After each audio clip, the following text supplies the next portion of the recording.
Assalamualaikum warahmatullahi wabarakatuh, kawan-kawan semuanya.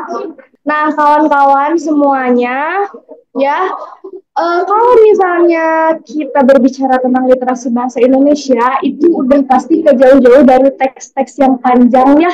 Itu sudah menjadi rahasia umum gitu. Kalau misalnya literasi bahasa Indonesia ini udah pasti teksnya panjang-panjang gitu.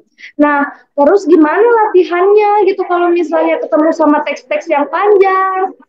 Dengan kita melakukan latihan bahas soal kayak gini ya, terus kawan-kawan misalnya latihan mandiri di rumah bahas soal atau isi soal sendiri gitu, itu sudah melatih untuk kawan-kawan terbiasa dengan soal-soal yang panjang, dengan teks-teks yang panjang gitu. Karena menghadapi teks yang panjang kita harus mampu untuk membaca cepat gitu.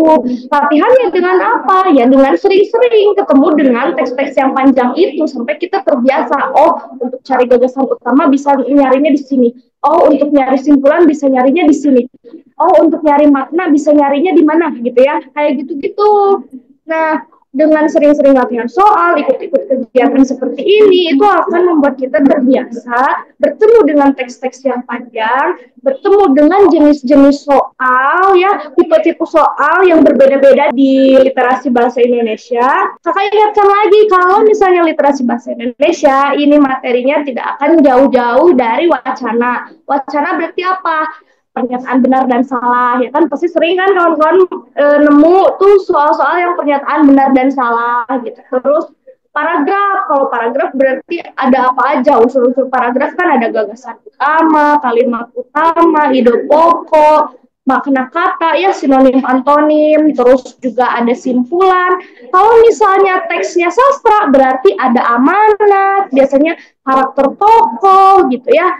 Nah, biasanya kan kalau teks di literasi bahasa Indonesia itu kan ada teks sastra sama ada teks artikel biasa gitu ya, teks formal gitu. Paragraf, makna ya, makna ini pasti juga ada meliputi kita biasanya di literasi bahasa Indonesia, selain di PPU juga ada juga ya, makna di literasi bahasa Indonesia gitu. Langsung aja ya, kita ke soalnya. Aku bakal share screen dulu, nanti kasih tahu ya udah muncul atau belum ya. Bismillahirrahmanirrahim, literasi bahasa Indonesia oleh KTRA. Ini teks yang pertama, teksnya juga panjang. Ini ada 2 slide teks. Nah, ini teksnya. Langsung aja ya kita ke soal yang pertama.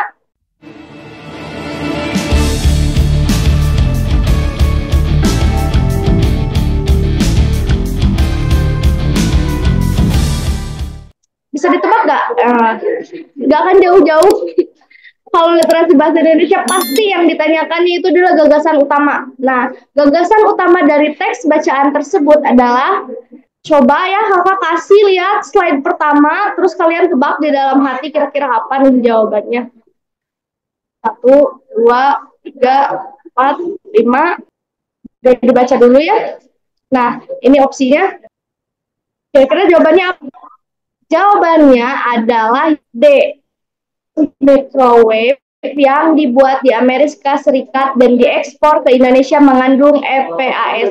Ini ada di kalimat pertama paragraf 1. Produk popcorn microwave yang dibuat di Amerika Serikat dan diekspor ke Indonesia mengandung EPAS ya.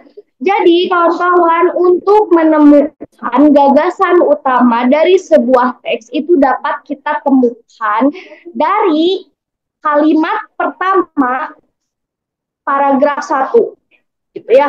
Karena gagasan utama ini adalah gambaran keseluruhan dari suatu paragraf atau ide utama yang dibahas dalam teks bacaan gitu. Nah, kalau misalnya tidak ditemukan di kalimat pertama, ya bisa ditemukan di kalimat terakhir, akhir. Atau kalau misalnya enggak, itu bisa gabungan dari keduanya. Jadi kalimat pertama sama kalimat akhir digabungin, itu kita bisa menemukan dari gagasan utamanya, gitu ya. Kalau misalnya ada soal gagasan utama, kawan-kawan harus langsung baca dulu kalimat pertama dari paragraf pertama. Langsung dibaca aja. Kalau misalnya menemukan jawabannya di opsi, berarti itu udah kalian temukan, gitu ya, si gagasan utamanya. Kalau misalnya nggak ada, berarti lihat di kalimat akhir. Kalau di kalimat akhir nggak ada, berarti campurin. kalimat pertama sama kalimat akhir digabungin gitu ya. Karena ciri-ciri dari gagasan utama ini mengandung topik permasalahan. Biasanya berupa satu kalimat lengkap. Kalau gagasan utama ini lengkap ya, satu kalimat gitu, dari awal sampai akhir gitu ya. Terus mempunyai arti yang jelas tanpa dihubungkan dengan kalimat lain. Karena gagasan utama ini dia bisa berdiri sendiri. Karena kan kalau ada gagasan utama kan ada gagasan penjelas nih. Nah, gagasan penjelas ini dia harus dipayungi oleh gagasan utama. Makanya gagasan utama dia bisa berdiri sendiri tanpa gagasan penjelas. Kalau misalnya secara konteks kalimat gitu ya. Tapi kalau misalnya gagasan penjelas ini butuh kalimat utama untuk mengutuhkan konteks dari apa yang disampaikan dalam kalimat tersebut gitu ya.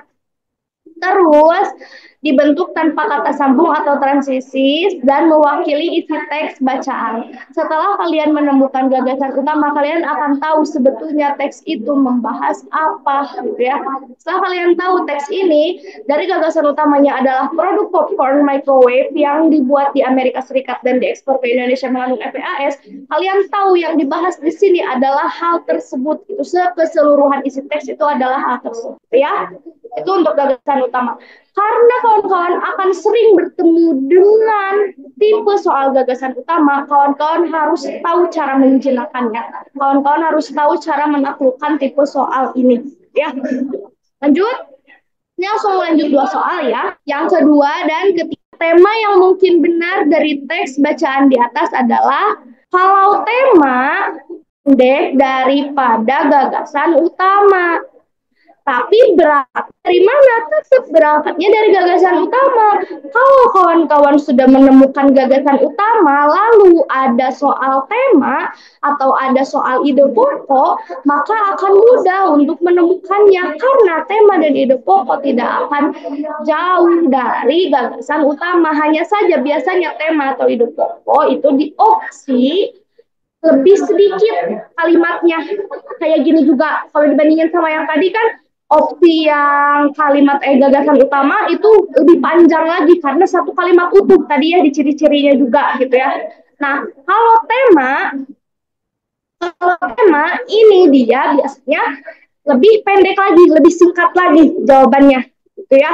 Jadi tetap dari gagasan utama, setelah kalian menemukan gagasan utama, kalian ambil intinya lagi. Gagasan utama kan ini udah inti nih. Nah, kalian ambil lagi intinya, kata kuncinya yang lebih singkat untuk menemukan tema. Ya. Terus yang ketiga, mengapa produk yang berkemasan FPAS dari Indonesia? Kalau ini berarti wacana ya, pernyataan yang benar yang ada di teks. Kita lihat jawabannya. Nomor 2, jawabannya yang E. FPAS ditemukan dalam popcorn microwave. Ini udah jelas banget ya inti dari apa yang sudah kita bahas sebelumnya di gagasan utama. Jadi kalau kalian udah menemukan gagasan utama, lalu ada soal tema, itu pasti akan lebih mudah ya. Jadi karena tema dasar cerita yang dipakai sebagai dasar mengarang dan menulis. Tema memiliki cakupan paling luas dibandingkan dengan topik dan judul. Berdasarkan hal tersebut menjadi dasar cerita yang dipakai untuk membuat tulisan tersebut adalah FPAS ditemukan dalam popcorn microwave. Itu udah ada di gagasan utama tadi ya. Gitu. Nah terus yang nomor 3 jawabannya yang A. Tidak adanya peraturan FPAS di Indonesia. Ini terletak di kalimat 4. Tadi kan pertanyaannya mengapa produk yang berkemasan FPAS dapat masuk ke Indonesia? Kita lihat di kalimat 4. Ini tidak adanya peraturan FPAS di Indonesia memperburuk masalah, membuat produknya rentan terhadap produk yang mengandung FPAS. Jadi produk yang mengandung FPAS masuk ke Indonesia ini karena tidak ada peraturan di Indonesianya gitu ya. Itu alasannya ada di kalimat 4. Nah, kalau misalnya ada tipe soal wacana seperti ini, kawan-kawan dapat menemukannya dengan cara membaca cepat ya. Tadi kalau misalnya bagaimana caranya berlatih membaca cepat? Sering-sering bertemu dengan teks-teks panjang ini, sering-sering bertemu dengan teks yang biasa dijadikan soal literasi bahasa Indonesia gitu ya. Lanjut ke soal nomor 4. Ini langsung 2 soal. Mengapa FPAS menjadi masalah dan apa hal yang diakibatkan atau efek dari FPAS? Nah, ini juga tipe soal wacana ya. Kalau tipe soal wacana berarti dibaca cepat caranya ya. Kita lihat jawabannya. Yang C, yang nomor 4 jawabannya C, gangguan kesehatan. Ini terdapat di kalimat nomor 5 ya. Jadi katanya gini, di kalimat nomor 5 itu, efek FPAS katanya kan ada gangguan imunologis, gangguan reproduksi, gangguan perkembangan, dan lain-lain. Nah, itu tergabung dalam gangguan kesehatan. Kalau misalnya di opsinya hanya sedikit si kalimatnya, lihat yang paling mencakup gitu. Kalau misalnya di teksnya ternyata panjang, kok ada gangguan ini, gangguan ini, gangguan ini, ya kalau dirangkum itu termasuk ke dalam gangguan apa gitu ya. Nah, gangguan imunologis, gangguan reproduksi dan lain-lain tadi itu ketika digabung dia menjadi gangguan kesehatan. Itu ya, makanya jawabannya adalah gangguan kesehatan yang C gitu ya. Terus, apa hal yang diakibatkan atau efek dari FPAS? Gitu. Ini juga sama, masih ada di kalimat 5 gitu ya. Timbulnya berbagai masalah kesehatan. Kalau misalnya, kan ini ada tipe-tipe soal yang sebetulnya secara konteks itu masih berdekatan ya. Bisa kawan-kawan temukan dalam satu kalimat ini bisa untuk menjawab beberapa soal seperti ini gitu. Dalam satu kalimat, kalimat 5 dapat menjawab sampai 2 pertanyaan gitu ya. Nah, ini kan tadi udah disebutkan ya, kalau gangguan kesehatan yang dimaksud itu terdiri dari gangguan imunologis, reproduksi, pertumbuhan, belajar, dan lain-lain gitu ya. Jadi, yang nomor 4 ini gangguan kesehatan ya akibatnya, terus masalah yang ditimbulkannya juga adalah masalah kesehatan. Nomor 6, hubungan kalimat 9 dan 10 adalah, nah, kalau misalnya kawan-kawan menemukan tipe soal seperti ini, hubungan kalimat atau hubungan antar kalimat. Terus ada antara kalimat ini dengan kalimat yang ini. Yang harus kawan-kawan lakukan adalah lihat konjungsi di antara kalimat tersebut. Misal, pertanyaan ini kan kalimat 9 dan kalimat 10. Lihat konjungsi di kalimat 10-nya. Itu kan konjungsi di kalimat 10, berarti kan konjungsi antar kalimat. Konjungsi antar kalimat yang menghubungkan antara kalimat 10 dengan kalimat 9 dengan kalimat 10. Nah, konjungsi tersebut biasanya memiliki fungsi sebagai apa? Itulah yang akan menjadi jawaban hubungan antar kalimat. Bayang nggak? Jadi misalnya ada soal hubungan antar kalimat 1 dan 2. Lihat konjungsi antar kalimat 2. Fungsi konjungsi kalimat 2 itu adalah jawaban hubungan antar kalimat 1 dan 2. Nah, terus yang nomor 7, berdasarkan teks bacaan, kita mendapat informasi bahwa yang mengandung FPAS adalah kemasan popcorn. Lalu, apakah yang membuat popcorn berbahaya? Ini wacana juga, berarti pernyataan yang benar. Harus dicek kebenarannya di teks, sesuai sama teks atau enggak, gitu ya. Ada yang mau bertanya dulu?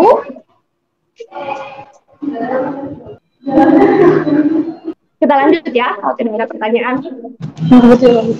Jawabannya yang nomor 6 ini adalah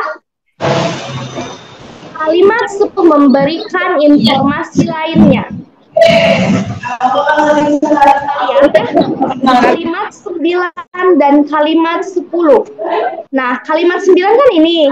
Di antara sampel dari Amerika Serikat, popcorn merek Jolly Time Blast Butter mengandung konsentrasi FPAS tertinggi. Selain itu, sebagai konjungsi antar kalimat di kalimat 10, dia fungsi konjungsinya apa? Dia yang akan menjadi jawaban dari hubungan antar kalimat yang terjadi antara kalimat 9 dan kalimat 10. Selain itu adalah konjungsi penambahan. Ya, konjungsi penambahan di antar kalimat, karena kan konjungsi ada intrakalimat, antar kalimat, intrakalimat juga ada yang koordinatif, subordinatif gitu ya. Nah, di konjungsi antar kalimat, selain itu adalah konjungsi penambahan atau kondisi lain, ya, untuk menyatakan kondisi lain. Jadi, jawaban yang tepat untuk nomor 6 ini adalah yang kalimat 10 memberikan informasi lainnya. Konjungsi selain itu merupakan konjungsi yang menunjukkan ada informasi lain yang ditambahkan, itu ya, penambahan atau kondisi lain gitu. Oleh karena itu dapat disimpulkan hubungan kalimat 9 dan 10 adalah kalimat 10 memberikan informasi lainnya, gitu ya. Gitu.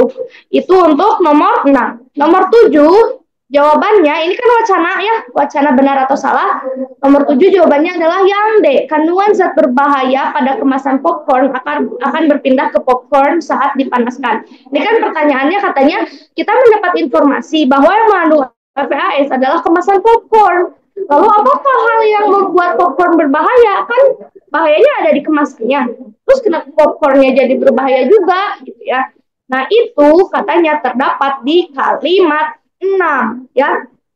Kalau kemasan popcorn ini mengandung zat berbahaya gitu yang akan berpindah ke popcorn saat popcorn itu dipanaskan di microwave gitu. Jadi perpindahan itulah yang mengakibatkan si popcorn ini jadi ikut berbahaya juga. Itu terdapat di dalam kalimat 6 ya.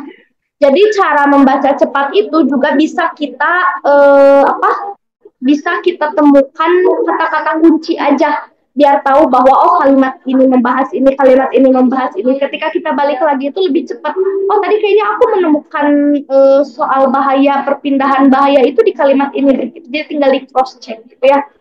Penting untuk membaca cepat ya, untuk bisa membaca cepat agar bisa memanfaatkan waktu yang terbatas ya di UTBK.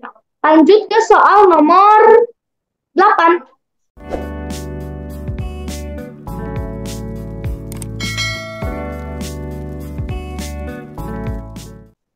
Apabila Indonesia memiliki aturan larangan produk ber-EPAS, maka hal yang paling mungkin benar adalah, tadi kan udah ada ya, sempat kita bahas soal Indonesia punya larangannya atau enggak, itu udah dibahas di soal sebelumnya, jadi kawan-kawan seharusnya sudah bisa menemukan jawaban di soal ini. Gitu. Nah, jawabannya untuk nomor 8 adalah produk popcorn yang kemasannya mengandung EPAS tidak akan masuk ke Indonesia. Gitu. Ini terdapat di kalimat 4 ya. Jadi kalau misalnya ada aturannya, nggak akan masuk produk yang mengandung EPAS ini gitu. Tapi karena tidak ada aturannya, makanya si produk ini masuk gitu. Nah, di soal kan katanya kalau misalnya Indonesia punya aturan larangan si produk yang ber-EPAS, apa yang akan terjadi? Ya tidak akan masuk gitu. Tidak akan ada, kita tidak akan mengonsumsi produk ber-EPAS karena ya tidak bisa masuk karena ada larangannya gitu dari Indonesia. Sayangnya kan tidak ada larangannya ya, makanya bisa masuk tuh. Lanjut ke teks berikutnya ya. Jadi ini satu teks yang panjang juga ya. Kita lihat ini sangat panjang juga teksnya. Ini untuk beberapa soal ke depan. Jadi boleh kawan-kawan baca secara cepat ya, baca cepat. Untuk kita mau berangkat dari soalnya langsung ya. Karena kalau misalnya nanti kita mengerjakan UTBK seperti itu ya, jadi berangkat dari soalnya, ya kita langsung baca soalnya aja ya, soal berikutnya. Nomor 9, mengapa rekor dunia Guinness tidak menerima lagi penghargaan terlama tidak tidur? Berarti kawan-kawan harus menemukan, ini kan wacana juga ya, pernyataan yang benar, harus cross check ada di teks atau enggak. Nah, kawan-kawan harus menemukan kata kunci tidak lagi menerima penghargaan terlama tidak tidur. Tidak menerima lagi penghargaan atau tidak ada penghargaan. Jawabannya adalah yang D, menimbulkan bahaya. Ini terdapat dalam kalimat 6. Kita cross check ya di kalimat 6. Nah, pada tahun 1997 rekor dunia Guinness berhenti menerima usulan baru untuk rekor tidak tidur karena bahaya yang dapat terjadi. Berarti menimbulkan bahaya ya, betul. Itu nomor 9. Lanjut kita nomor 10 dan 11.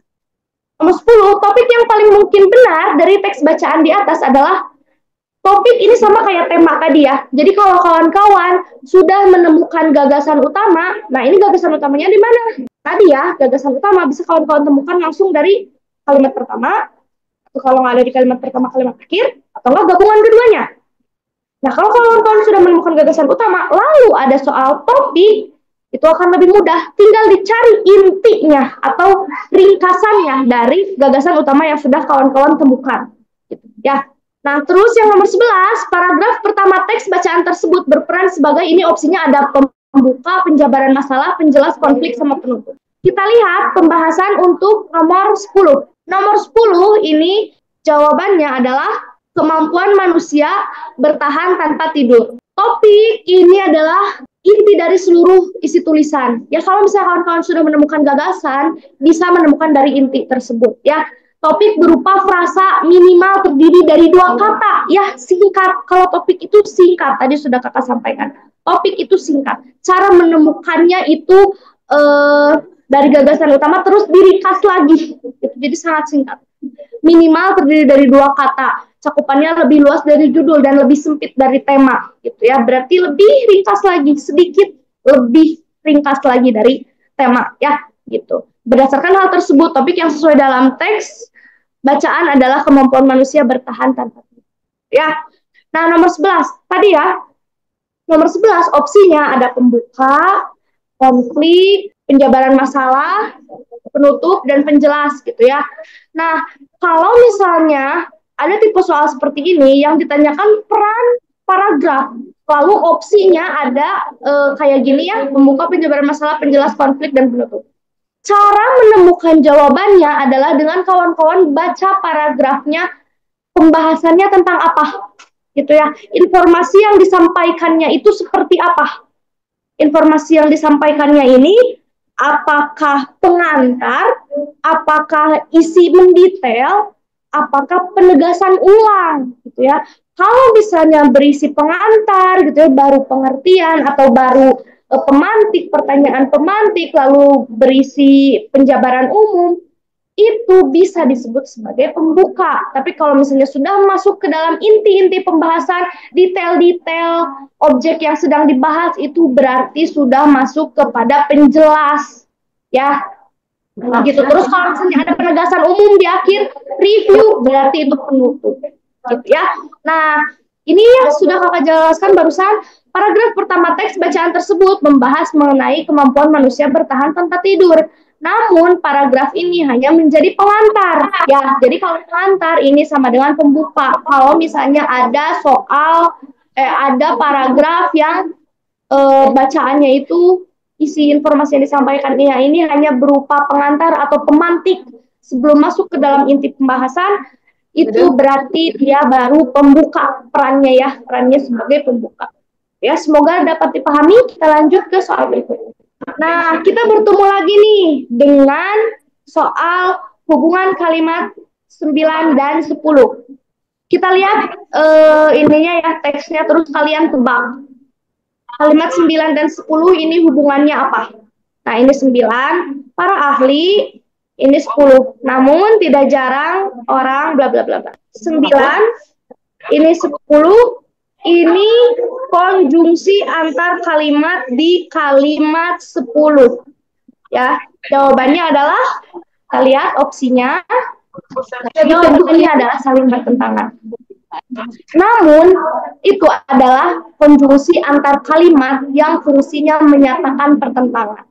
Jadi, kalau misalnya ada kalimat yang diawali dengan namun, berarti kalimat tersebut mempertentangkan kalimat sebelumnya. Ya, kalau misalnya ada paragraf yang dia itu diawali dengan namun, berarti dia mempertentangkan paragraf sebelumnya. Karena fungsi konjungsi namun ini adalah konjungsi antar kalimat yang menyatakan pertentangan. Ya, semoga dapat dipahami ya, cara menentukan hubungan antar kalimat, misalnya kalimat 9 dan 10, kalimat 1 dan 2 itu dengan cara dilihat dulu konjungsi antar kalimat yang terdapat pada kalimat keduanya, ya. 9 dan 10 berarti yang 10-nya, 11 dan 12 berarti yang 12-nya, ya. Nah, lanjut nomor 13. Ini wacana lagi. Berdasarkan teks bacaan, kondisi microsleep dimaksud sebagai kondisi D. Gangguan tidur. Berdasarkan teks bacaan, kondisi microsleep dimaksud sebagai kondisi gangguan tidur. Informasi ini dapat ditemukan dalam teks bacaan pada kalimat 13.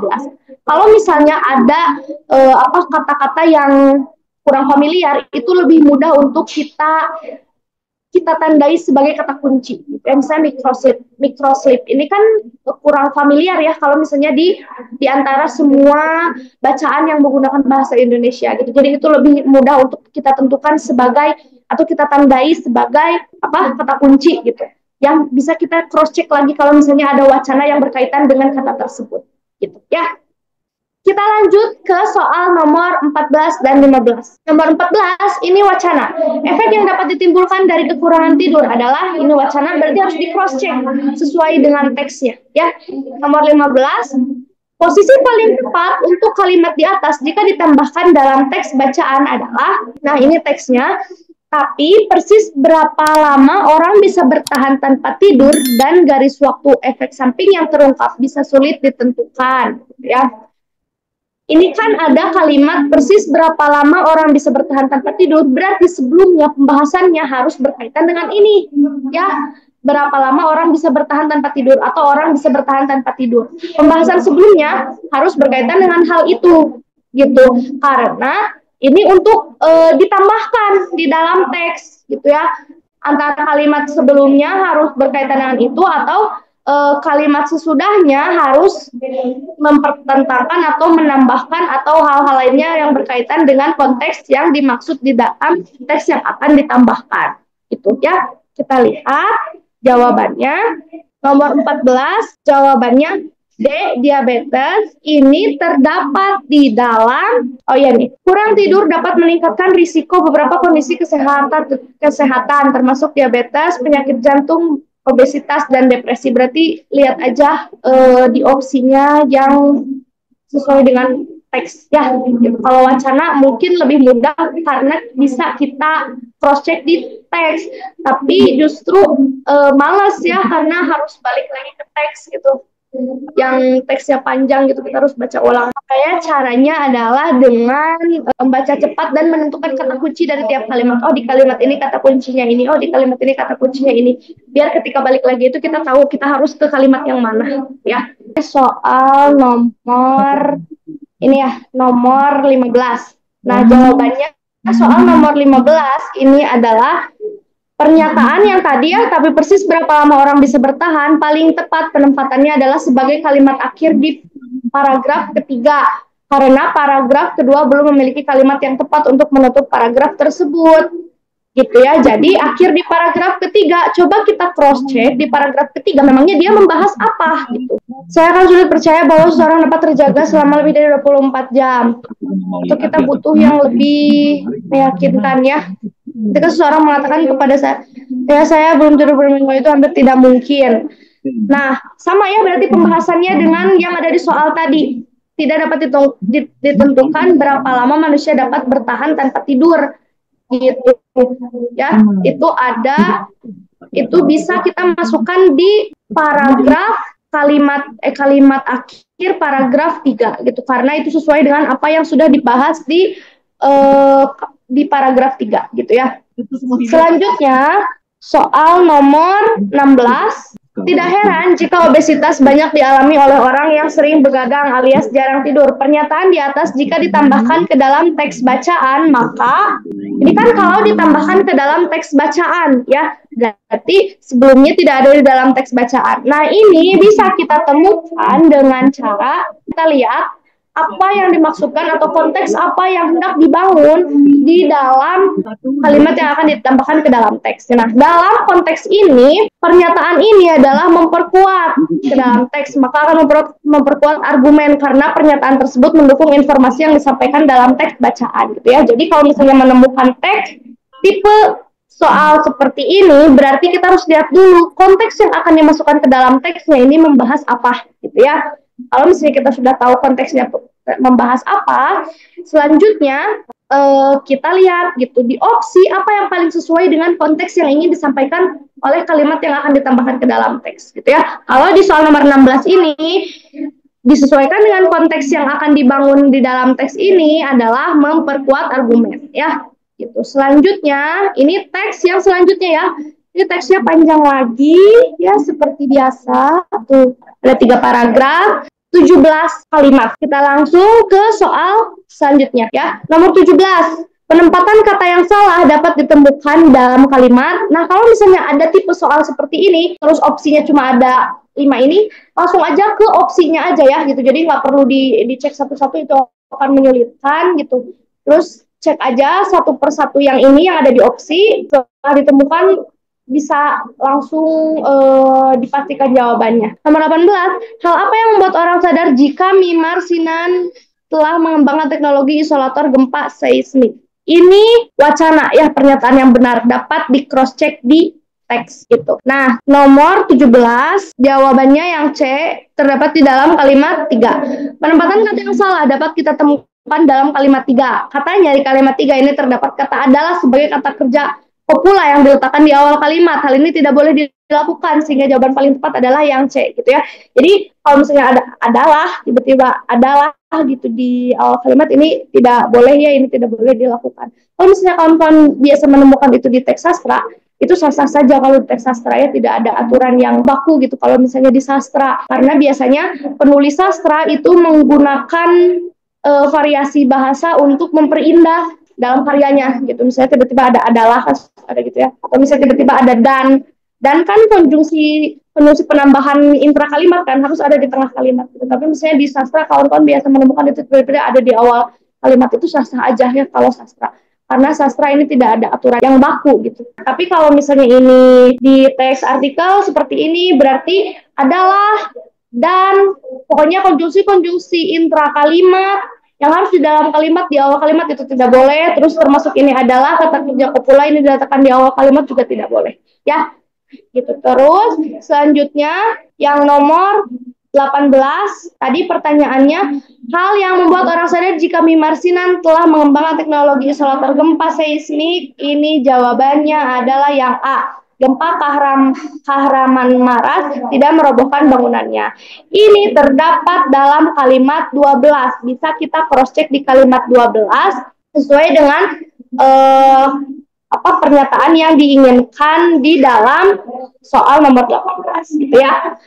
Selanjutnya soal nomor 19, ilustrasi yang tepat untuk teks bacaan tersebut adalah, nah kalau ilustrasi ini berarti disesuaikan dengan konteks teksnya ya. Biasanya kan suka ada tipe soal seperti ini tuh, misal teks tentang tingkat kemiskinan di Indonesia, ilustrasi yang tepatnya apa? Oh, grafik kemiskinan dari tahun ke tahun tuh kayak gimana gitu. Ilustrasi tuh kayak gitu ya. Bisa misalnya kayak ini ya, ada video atau swafoto atau infografis, grafik gitu ya. Terus misalnya ada kolom, tabel dan lain-lain gitu. Ilustrasi itu yang mendukung teks sesuai dengan teks yang dibicarakannya itu apa gitu ya. Nah, terus yang nomor 20 ini tipe soal wacana. Apa yang membuat adukan semen dari Mimar Sinan berbeda? Itu ada di teks pastinya ya. Kita lihat jawabannya nomor 19. Ini jawabannya adalah yang D. Gambar salah satu bangunan Mimar Sinan. Ilustrasi bacaan adalah hasil visualisasi dari suatu tulisan untuk memperjelas tulisan tersebut ya. Visualisasi kan bentuknya banyak ya, bisa video, tadi bisa foto, bisa infografis, tabel, kolom, grafik gitu ya. Gitu, itu yang untuk memperjelas tujuan yang ingin disampaikan oleh teks, atau menegaskan apa yang sudah disampaikan oleh teks, atau ngasih gambaran. Sebenarnya teks ini tuh membicarakan tentang bangunan ini tuh bangunannya seperti apa, misalnya membicarakan tentang pemandangannya seperti apa ya. Nah, untuk menentukan ilustrasi yang tepat untuk suatu bacaan, kita harus memahami dan menganalisis teks bacaan dengan baik, mulai dari apa yang dibahas dalam teks dan apa yang ingin ditonjolkan dalam teks. Cara mencari tahu apa yang ditonjolkan di dalam teks adalah dari kata kunci yang paling sering dibahas gitu. Kata kunci yang paling sering dibahas itu adalah apa yang paling ingin disampaikan oleh penulis. Nah, kalau misalnya di teks ini, yang paling tepat untuk ilustrasi teks ini adalah gambar salah satu bangunan Mimar Sinan gitu ya. Terus nomor 20, tadi kan pertanyaannya apa yang membuat adukan semen dari Mimar Sinan berbeda? Jawabannya ini terdapat di dalam kalimat 8 dan 9. Katanya semen bercampur kapur mati, campuran antara tanah liat dan pasir, putih telur, burung unta, dan bawang. Itu ada di kalimat 8 dan kalimat 9 ya. Kalau wacana berarti harus di cross check kebenarannya di teks ya. Nah, wacana ini juga tipe soal wacana. Wacana itu bukan hanya pernyataan yang benar ya, tapi juga ada pernyataan yang tidak benar atau pernyataan yang tidak sesuai dengan teks. Cara carinya adalah langsung ke opsi. Misalnya gini, Mimarsinan yang sangat futuristik, benar nggak di teks ada?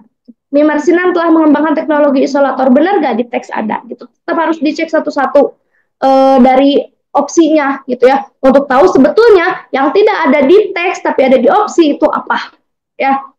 Terus yang nomor 22, hal apa yang dikenal dari sosok Mimarsinan? Ini juga sama terdapat di dalam teks ini wacana juga ya. Nah, jawabannya nomor 21 adalah semen yang digunakan Mimarsinan merupakan impor. Pernyataan tidak berhubungan dengan teks adalah pernyataan yang informasinya tidak disampaikan dalam teks tersebut atau tidak sesuai dengan informasi yang ada di dalam teks bacaan gitu ya. Jadi ini katanya tidak ada di dalam teks yang dijadikan teks soal gitu. Terus selanjutnya nomor 22 ini jawabannya yang arsitek. Berdasarkan informasi pada teks bacaan, Mimarsinan sebagai arsitek di era Kekaisaran Ottoman itu, meski Sinan telah wafat berabad-abad lalu, karya bangunannya tetap bertahan hingga sekarang ya. Jadi lebih dikenal sebagai arsitek di era Kekaisaran Ottoman. Ya. Selanjutnya soal nomor 23. Nah, ini tipe soal yang kayak tadi ya. Jika pernyataan di atas ditambahkan ke dalam teks bacaan, maka teks bacaan tersebut akan gitu. Nah, kalau ini seperti yang tadi kakak sampaikan, dibaca terus dipahami konteks yang ingin disampaikannya apa. Gitu. Lalu disambungkan dengan apa yang ada di opsi. Benar nggak memperkuat? Benar nggak memperlemah, benar nggak mempersempit atau mempersempit pembahasan, benar nggak memperluas dan lain-lain gitu ya. Jadi harus dibaca dulu. Mimarsinan membangun bangunan dengan arsitektur yang unik, tetapi sayangnya bangunan Mimarsinan yang tinggal akibat dari gempa itu memperkuat atau memperlemah, memperluas atau mempersempit gitu ya.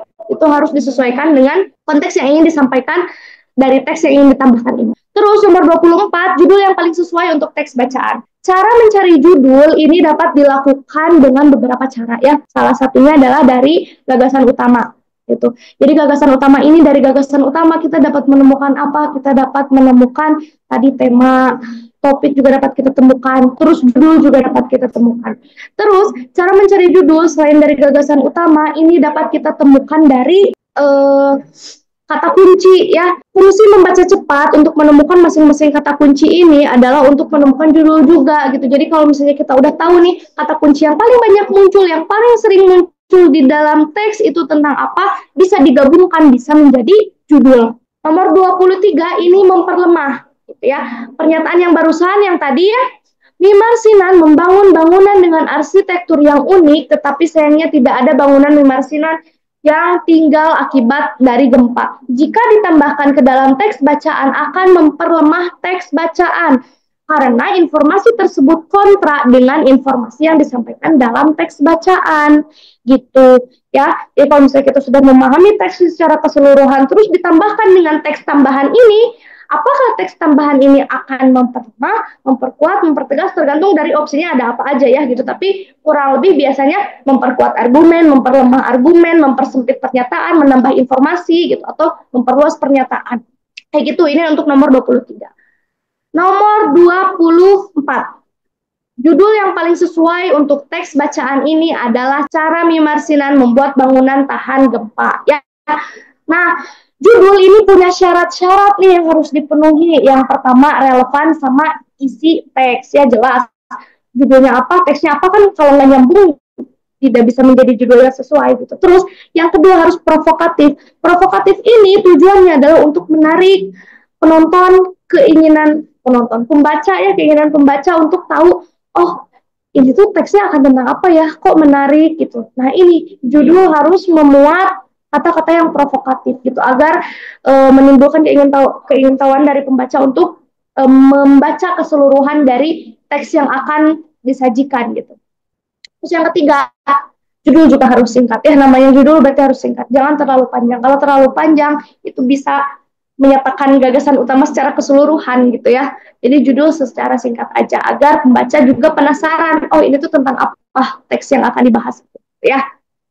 Itu syaratnya caranya tadi ya bisa dari gagasan utama, terus yang kedua bisa dari kata kunci yang paling sering dibahas di dalam. Selanjutnya, oh ini teks yang baru ya. Ini teksnya ada 3 paragraf. Langsung saja soalnya. Jika kita membaca secara seksama, dapat kita ketahui bahwa teks bacaan tersebut berjenis A. Narasi, eksposisi, persuasi, deskripsi, dan laporan. Ya, ini jenis-jenis teks. Berarti sesuai apa? Sesuai isinya. Berdasarkan pokok pembahasannya. Berdasarkan pokok pembahasan, dia membahas apa, cara pembahasannya seperti apa, dapat kita ketahui jenis teksnya apa. Terus, yang 26, pernyataan yang tidak sesuai dengan informasi yang disampaikan dalam teks bacaan adalah ini wacana, pernyataan yang tidak benar ya. Berarti kayak tadi pengerjaannya dilihat dulu di opsi, sesuaikan di teks ada atau enggak. Kalau nggak ada berarti itu jawabannya. Kita lihat jawabannya. Nomor 25 ini adalah teks narasi ya. Hal itu ditandai dengan informasi yang disampaikan dalam teks bacaan. Nah, ciri-ciri teks narasi ini ada ini ya. Isi teks atau karangan berisikan tentang cerita, kisah, atau peristiwa tertentu. Dibentuk dari beberapa susunan paragraf dengan gaya bahasa naratif, kronologi atau urutan cerita yang jelas. Terdapat suatu peristiwa maupun konflik, memiliki unsur-unsur pembentuk, tema, latar, setting, karakter, dan lain-lain gitu ya. Kalau misalnya eksposisi, biasanya kalau eksposisi ini menjelaskan suatu peristiwa ya. Pola pengembangan paragrafnya itu eksposisi berarti deduktif, induktif, campuran. Bisa dilihat dari pola pengembangan paragrafnya. Atau biasanya kalau di eksposisi itu penyebutannya umum ke khusus, khusus ke umum gitu. Tapi sama aja deduktif, induktif juga gitu ya. Itu eksposisi. Kalau persuasi, ajakan. Biasanya tuh ada di teks untuk menjelaskan misalnya produk gitu ya. Atau misalnya untuk menjelaskan jasa gitu. Dagang, promosi, biasanya itu teks persuasi. Atau pidato teks persuasi. Itu kan untuk mengajak. Misalnya dakwah ya, dakwah Islam gitu. Itu juga termasuk ke dalam teks persuasi. Karena ajakan untuk bertakwa, ajakan untuk beriman. Gitu. Itu teks persuasi. Dapat dilihat dari kata-katanya sih, itu lebih mudah. Karena biasanya ditandai dengan kata-kata persuasif. Marilah, ayolah, gitu. Ada kata-kata tersebut. Atau biasanya kata-kata saran, sebaiknya, seharusnya, gitu. Itu teks persuasi bisa dilihat dari kebahasaan yang digunakan. Kalau deskripsi ini biasanya banyak pengertian, banyak informasi yang disampaikan. Terus deskripsi juga biasanya teksnya itu lebih banyak penginderaan. Kalimatnya tuh tipenya penginderaan. Maksudnya tuh gini, cara dia menjabarkan sesuatu itu menggunakan, memanfaatkan penginderaan gitu. Misalnya terlihat bla bla bla bla, dilihat dari ininya, jadi menjelaskan secara penglihatan, terus menjelaskan secara pendengaran, suaranya yang terdengar seperti apa gitu. Misal ya, mendeskripsikan kucing, mendeskripsikan secara penglihatan. Oh, ada bulunya, ada kakinya, ada 4, terus ada kumisnya dan lain-lain. Terus secara penginderaan pendengaran, suaranya seperti apa, kalau misalnya dia sedih suaranya seperti apa gitu. Itu bisa teks deskripsi, jadi menggunakan penginderaan. Nah, terus ada teks laporan. Ini tergantung ya, kalau misalnya laporan hasil observasi kan berarti bentuk teksnya itu lebih menjabarkan apa yang sudah diamati gitu. Kalau misalnya laporannya misalnya laporan kegiatan, itu kan pasti akan berkaitan dengan apa yang sudah dilakukan. Gitu, itu dari jenis-jenis teks ya. Kawan-kawan bisa lebih memahami jenis-jenis teks ini, ciri-cirinya dari langsung ke teksnya. Bisa dilihat dari teksnya gitu, bisa teks persuasi itu kayak gini, eksposisi itu kayak gini, ciri-cirinya apa. Nanti kalau misalnya udah kenalan dengan teksnya akan mudah mengidentifikasi kalau misalnya menemukan jenis soal kayak gini ya. Terus nomor 26 ini pernyataan yang tidak sesuai, yang tidak ada di dalam teks. Jawabannya ini adalah yang sebagian besar dari karya Jabirian yang masuk ke barat abad pertengahan. Pernyataan tidak berhubungan dalam teks, ini pernyataannya informasinya tidak disampaikan dalam teks bacaan. Yang A ini terdapat dalam kalimat 14. Yang B ini terdapat dalam kalimat 3. C ini terdapat dalam kalimat 5, D terdapat dalam kalimat 13. Nah, yang E ini, informasi ini tidak terdapat dalam teks bacaan, bahkan bertentangan dengan informasi di kalimat 12. Oleh karena itu, pernyataan yang tidak benar ini jawabannya yang E, gitu ya. Selanjutnya, soal nomor 27. Hal apa yang membuat karya-karya Abu Musa Jabir Ibn Hayyan diperdebatkan di kalangan Islam? Nah, ini berarti sesuai dengan teks ya. Maksudnya tuh wacana ya, kesesuaian dengan isi teks. Nomor 28, pernyataan berikut yang dapat memperlemah teks bacaan. Kalau pernyataan yang memperlemah teks bacaan berarti adalah yang tidak mendukung gagasan utama, yang tidak mendukung tema yang ingin disampaikan. Itu adalah pernyataan yang memperlemah teks bacaan. Ya, kita lihat jawaban nomor 27. Jawaban nomor 27 ini yang D terdapat di dalam kalimat 15 ya, bisa di cross check lagi. Yang nomor 28 yang memperlemah bacaan ini yang C. Sebelum Abu Musa Jabir Ibn Hayyan ada ilmuwan lain yang menemukan kimia modern. Gitu. Hal ini bertentangan dengan informasi yang disampaikan dalam teks bacaan pada kalimat 4. Ya, Ibn Hayyan adalah bapak kimia modern. Kalau misalnya ada pernyataan ini, berarti kan dia melemahkan apa yang sudah disampaikan di dalam teks. Karena di teks itu menyebutkan bahwa Musa Jabir Ibn Hayyan ini adalah bapak kimia modern. Kalau misalnya udah ada penemu kimia modern duluan, berarti kan memperlemah apa yang ingin disampaikan, apa yang jadi gagasan utama teks gitu ya. Jadi sayang kalau misalnya gagasan utama teks ini yang ingin disampaikannya topiknya apa, gagasan utamanya apa, terus ditambahkan kalimat yang akan memperlemah gagasan utama tersebut gitu ya. Jadi pernyataan yang memperlemah ini adalah pernyataan yang tidak mendukung gagasan utama atau tema yang ingin disampaikan. Atau bisa jadi yang kayak gini, yang langsung bertentangan dengan kalimat. Gitu ya. Nomor 29. Gagasan utama dari teks bacaan di atas adalah, nah gagasan utama berarti kawan-kawan bisa dengan cara yang tadi ya. Kalau misalnya tidak ketemu di kalimat 1 atau kalimat pertama, bisa kawan-kawan temukan di kalimat akhir. Kalau tidak ketemu di kalimat akhir, berarti bisa gabungan kalimat pertama dan kalimat akhir. Itu bisa digabungkan. Gitu ya. Nomor 30, hal apa yang ditemukan oleh Abu Musa Jabir Ibn Hayyan? Nah, ini berarti wacana pernyataan yang sesuai. Ya, kita lihat jawaban nomor 29 adalah yang D. Ya, Abu Musa Ibn Hayyan adalah seorang ilmuwan muslim terkemuka. Ya, ini gagasan utama bisa ditemukan di awal atau di akhir atau campuran dari keduanya. Ya. Gitu. Selanjutnya nomor 30 jawabannya adalah yang A. Teknik destilasi, mode kristalisasi, dan teknik memurnikan asam sulfat dan asam nitrat. Ini terdapat di dalam kalimat 4 dan kalimat 5 bacaan tersebut. Gitu ya. Udah? Itu kawan-kawan. Literasi bahasa Indonesia ada yang ingin ditanyakan terlebih dahulu ya.